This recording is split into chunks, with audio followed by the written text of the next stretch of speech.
Financial wellness. Reach out to them for advice at 855-DON-GINO. And now back to your hosts, Don Getling and Gino Fronti. Finally reach that point where you can say you know what you're doing every week, that you can kind of get in front of the microphones and say, hey, we've been there, we've done that, we know our cadence, we know our pace, and we have great guests come in every single week. We do have great guests, and in fact today we have a repeat guest with some changes in his life, which are good changes since the last time that we had him here on the show. So we have Michael Mersola with Mersola, a real estate experience. No, it's Mersola. Right. It's Mersola Group Estates, and actually what's interesting is that last time he was here, he was part of a different real estate group and commuting over 2 hours a day to go to work, and found that ultimately it was better to get something a little closer to home so that he could help you better. So thanks for joining us today, Michael. Thanks for having me, you guys. I'm excited to be up here again. So Michael's from the Burbank area, which is kind of very close to where I grew up in North Hollywood. So I'm very familiar with his local neighborhood and what's going on there and why it's different. And today I think we'll focus a little bit on the similarities and the differences between Burbank and Valencia specifically, but Santa Clarita as well, because they're small independent cities surrounded by a much larger city. And I think that's something that we definitely have in common, and we want to know how the real estate markets are reacting in both of those areas. Now, I can tell you as sort of the outsider of this group, one, I'm going to try to stay out of the discussion as much as possible, but as that outsider, as someone who's a bit of a novice in looking at some of the data that Michael has brought to bear today, which is very impressive, by the way, it's incredible that when we look at some minor principalities like a Burbank, like of Valencia, places that have about 100,000 residents or so, give or take, how incredibly different their markets can be, even though they're both considered very nice places to live. Right, and it's all about location, right? So Valencia is up here a little north. You have to commute a little farther down in LA if you live up here. Burbank, obviously, the closer you get to downtown LA and the workplaces that we have, like Nickelodeon and Warner Brothers and all the studios down there. So each area creates its own little vibe, and the markets react the way that they do, based on what people can afford ultimately. Yeah, and so what that brings to mind is that, and I think people generally forget this, and as real estate professionals and finance professionals, we hear this all the time. How's the market? And the answer to that question is where? Where? Yeah, yeah. It's different. Every neighborhood is each to its own. People want to live in these areas because they're really cool and hip, like Highland Park, or Burbank's a nice family neighborhood. And Valencia is the same way. I always feel like Burbank and Valencia are one and the same. People usually move between both these communities, not necessarily into other areas. So, because they're family-orientated communities, where these other ones maybe be more like single family or single guys, single women, or just like newlyweds, or they're the millennials that want to be close to downtown and all the fun things to do, like on Sunset and Silver Lake and downtown LA and the whole scene. Yeah, and it definitely, what happens is, and I struggle with this daily. I do struggle with it. Our food really isn't that great up here. Valencia's got a lot of great middle-class chains. Right. That's really what we have a lot of. And that's fine. That's because that's the demographic, that the restaurants that feel that we could support them. What we don't have is we don't have a lot of mom and pops, little independent individual restaurants, which is where I've had some of the best meals of my life, for sure. Oh, yeah. Yeah, we find that, my personal favorite being Southern California and born and raised is Mexican food. It's one of the few things where we actually do have a few mom and pop places that I do strongly recommend, that I'm certain you guys have probably eaten at more than one or two times. Right. But on the whole, you're 100% right that our community is really the cookie cutter 101. And for some people, they really do like that. And for other people, well, they leave. Yeah.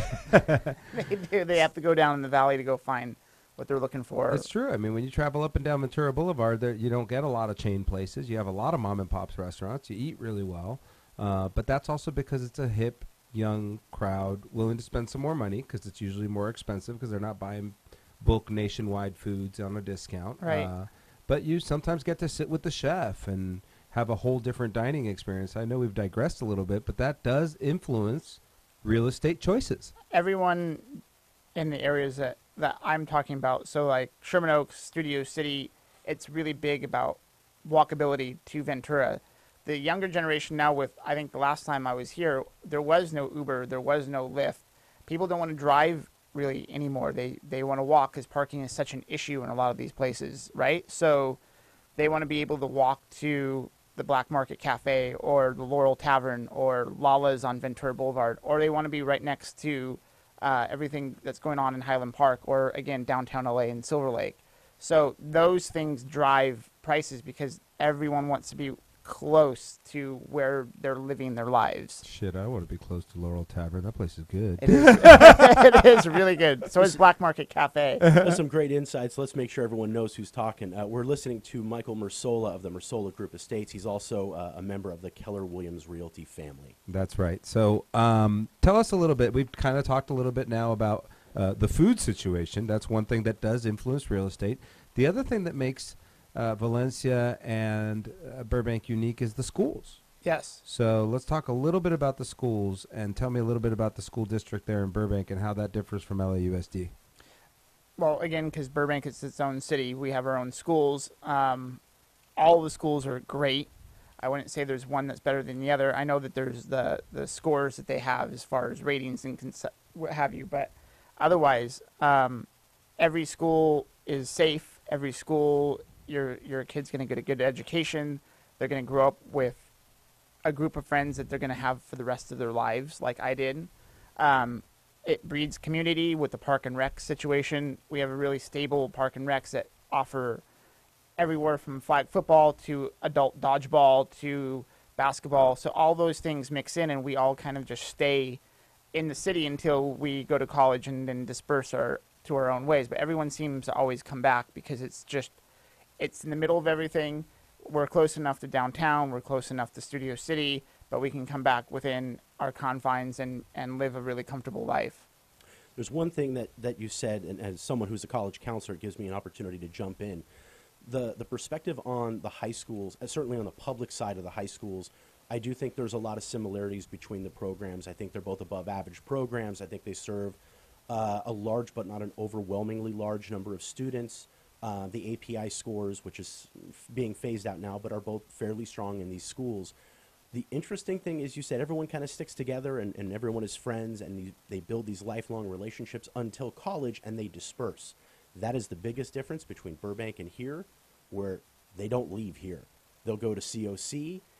They might even stay on campus to complete a bachelor's degree through one of the auxiliary programs through the Van Hook Center. But it's such an incredibly close-knit community here that, I mean, there might be 250,000 people living in Santa Clarita proper, but everyone seems to know everyone. Good and bad. It's the same thing in Burbank. That's the joke around some of the real estate offices. They find Burbank to be this twilight zone of like Mayberry, and people don't leave. They do. A lot of my friends still live in town, but a lot of them, they've left. I have a friend in Korea. I have a friend who's out and like doing whatever in the world, building artificial reefs and like helping the planet. So it just all depends on what you want to do. You know, if the wild side of you calls to go live in New York City, then that's what you'll do. Well, we've got a wild side here, and I'm going to talk about the important part, money.